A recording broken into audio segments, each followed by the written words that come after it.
My name is Grace McLean. I am the co-owner of Your Education Solution as well as an English tutor, and this video is going to give you some tips on how to answer questions on the writing and language section of the SAT. The questions are coming from the official SAT study guide from College Board, and this is the book I recommend to all my students because these are real SAT practice tests that were given before, so it's best to study the real deal rather than the counterfeit. This passage is from Practice Test 2.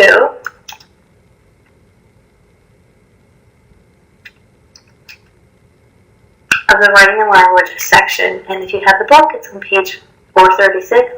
You also could go to collegeboard.com and download and print out this practice test. The first thing you're going to notice when you get to these practice tests are where did the questions go? We go through the evidence-based reading portion of the SAT, and there are questions. When we get to this portion, we notice that there are no questions. And what we do is we look at the answer choices to determine what the question is asking us. So for instance, for number 12, the typical first answer choice will always be no change. But then as we move down and we look at B, for instance, C, however, and D, similarly, I know right off the bat that these are transitions, and this is a transition question. You can't see it very well on my screen, but this is number 12 right here. So because this is a transition question, we cannot just read the sentence that that transition is in, but we would have to read a good portion of the paragraph, or at least the sentence preceding it, to see what would be the most appropriate transition. So as I read, I always have a pen or pencil in hand, and when I read, I'm going to annotate, underline, and take some notes to make myself an active reader and help me understand the text. So reading from the beginning of the paragraph, the first time I visited the Art Institute of Chicago, I expected to be impressed by its famous large paintings. So our topic sentence is talking about visiting that art institution and being impressed by large paintings. On one hand, I couldn't wait to view painter George Seurat's 10-foot wide a Sunday afternoon in its full size. So we have, when we look at this, I underlined famous large paintings, because the topic sentence was that the narrator wants to look at famous large paintings. When we get to the second sentence, we're going to see, well, how did that topic sentence connect to the second sentence? Well, the second sentence in this paragraph is about wanting to see these 10-foot wide Sunday afternoon painting. Well, 10-foot wide is pretty big, so I think that's kind of connecting to the large paintings that the narrator said he wanted to see when he got to the museum. So let's look at our answer choices. On one hand seems like there's going to be two sides to something. There really isn't two sides to what this writer is talking about. Then we can say, for instance, so that's another word for example. And for example kind of does mean, yeah, I wanted to see famous large paintings, and then there's an example. One of them I wanted to see was the Sunday afternoon. So hey, that might work. Then we have however showing contrast. There's no contrast in this paragraph. And then similarly, which is saying in addition, that would not be an appropriate transition. So the one that works best is B, for instance. Now looking at question 13, which is right here, and we notice when we look at question 13 that there's no question, but the answer choices will help us determine what that question is indeed asking. So when we look at the answer choices, we see what is changing from the actual passage and the answer choices. What's the underlying portion is there's a comma here and there's a comma here. On the answer choices, we know there's only one comma here. Then on this answer, there's only one comma here. On this answer choices, there's no commas. So this is going to be a comma question, and if we need it and where we need it. anytime you see punctuation on the SAT, you have to think, what purpose does that punctuation serve? Okay? We're not just going to throw commas here or semicolons there without serving a purpose. So when we look at this sentence, this is kind of a little bit of a trap SAT question. I'm going to make it a little bit bigger here. So when we look here, we see these two commas. One after Painter and one after George Seurat. And it looks like it's going to be in a positive. I couldn't wait to view Painter 10 foot wide Sunday funeral.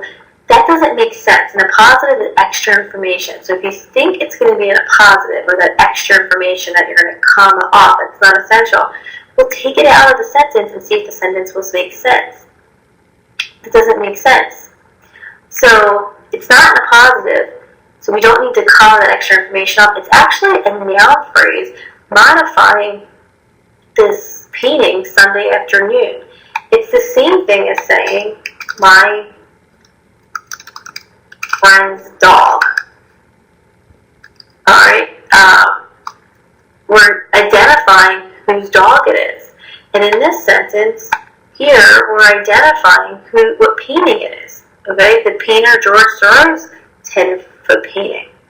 So it's a noun phrase, and when you use a noun phrase, you do not need those commas. So any of these with the commas, this one's definitely wrong because when they set it up like in a positive, so if we take those commas out, the sentence, we take out what's in the commas, the sentence doesn't make sense. We don't need a comma here or here, so the answer would be D. No punctuation is necessary because it's just a comma, it's just a noun phrase, and we don't need commas for that. Alright, last one here. Number 14. This one sometimes gets people in a panic because we're talking about, we see a punctuation change. We can see that, this is a tiny bit bigger. We can see that, too big. We have a change here, a semicolon or a colon or a comma. And we also see a change between the it's without the apostrophe and the it's with the apostrophe. So the first thing I do when I look at this is let's talk about the it's, okay? And maybe you know the difference between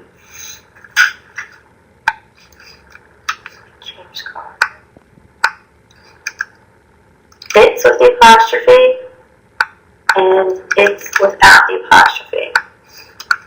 It's with the apostrophe is a contraction for it is.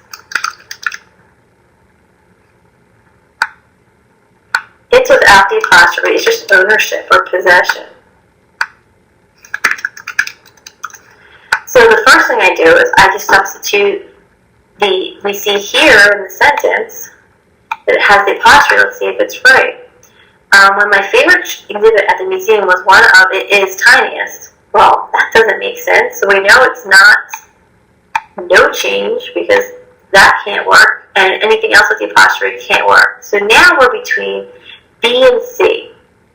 So we need to choose between using a semicolon and using a colon. So how do we figure this out? So I have to go back to why we use semicolons. Semicolons on the SAT are used to connect two complete sentences. Another name for a complete sentence is an independent clause.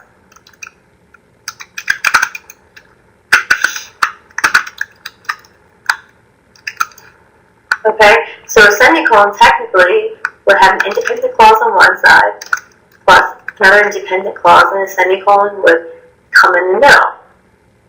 So looking here at this example, my 81-year-old grandmother still rides her Harley motorcycle. That is an independent clause. It's a complete thought. And then her toy poodle bounces in the basket between the handlebars. That's another independent clause. It's a complete thought. And can we connect an independent clause with? Yep. As soon as a semicolon. So when I see a semicolon on the SAT, what I ask myself is there an independent clause on both sides of the semicolon? Or in other words, can both sides of that semicolon be a complete sentence? When we look at this example, it says before this semicolon right here, it says, it took me by surprise, and when my favorite exhibit at the museum was one of its tiniest. Well, yeah, that's an independent clause. But when we look on the other side of the semicolon, the Thorn miniatures, well, right here, this is not a complete sentence. It's not an independent clause. So just knowing that right there and then, I could say, well, then I cannot use that semicolon because semicolons are going to connect those two independent clauses. So knowing that, my answer has to be C because this has the semicolon. Now, C is a colon. You would put a colon right here between tiniest and the Thorn miniatures. Why? Do we know the reason for a colon? If you could just, everyone thinks list, and that's true, but if you can memorize the simple definition, it's going to really help you, okay? A colon comes after a complete statement, or we could say a complete sentence, or an independent clause. So a colon comes after a complete sentence, a statement, independent clause, and introduces, now we all know about the list, so it introduces or sets up a list, but the other thing is, or an explanation. So colon comes after a complete sentence and sets up a list or explanation. So when we go back and we look at this example, we already said that before this colon, it is a complete sentence, it's independent clause. Well, is it setting up a list or an explanation? Well, sure. It's saying that one of my favorite exhibits at the museum was one of its tiniest. And then the Thorn miniature rooms is explaining what the tiniest one was. So that's why, indeed, it is a colon is the answer, and is why C is the answer. But if you weren't sure about that, if you're going to eliminate a semicolon, you're still able to get it right, even if you're like, I don't know why we would use a colon there. So just remembering that the difference between a colon and a semicolon is very helpful. Again, that semicolon connects those two independent clauses, two complete sentences, and that colon comes after a complete statement, sentence, independent clause, and sets up that list and the explanation. So I hope this video was helpful. Feel free to message us or email us if you have any other questions, or if you have a question or a topic you would like me to post another video about. Thank you for watching. Have a great day.